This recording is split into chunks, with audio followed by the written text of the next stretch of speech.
Özün kimi yok.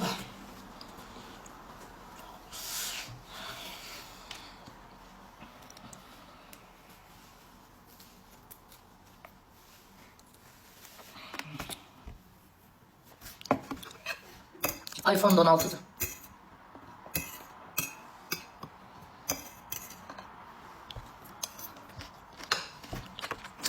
Mayonezi çok yedim, verdim ağrıyacağım. Saçım verme saçım değil, kaynağım.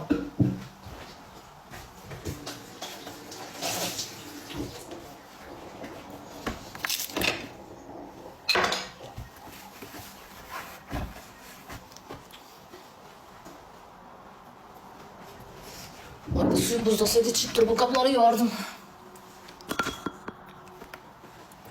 Aliment üçün narahat olma xanım, aliment işi məhkəmədədir. Alanda sən xəbər eləyəcəm. Söz bir dəfə deyilirdi, deyildi ki alimentə verilib. Niyə uzatırsan?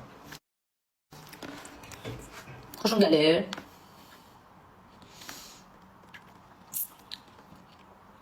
Anne cennetdir. Vay vay vay, ne qədər yazmışsınız ay qızlar. Amin. Sağ ol, sən də xoşbəxtəm.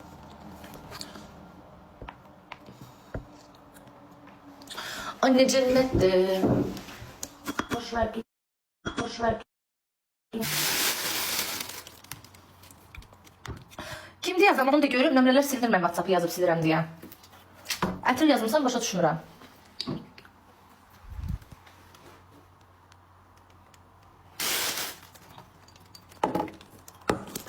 Varakat olur. Ben burada hiç ne hiss eləmirəm ki, varakatır kim neymiş.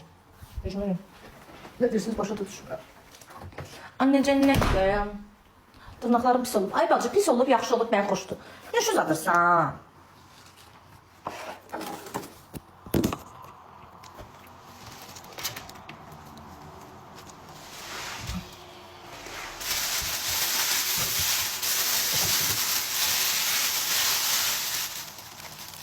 Maya ettirində. Atacağım sənə qiyməti.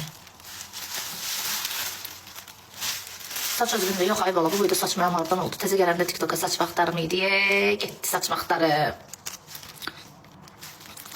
Zəngilər aktivləşdirmək istəyirəm qızı. Plus zəngili ağzımıza gələni deyirsiniz də. Nədən ağrıyır?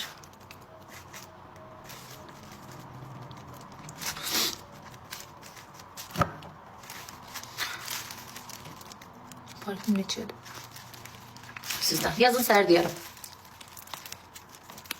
Boş ver uykucu prəqəyi.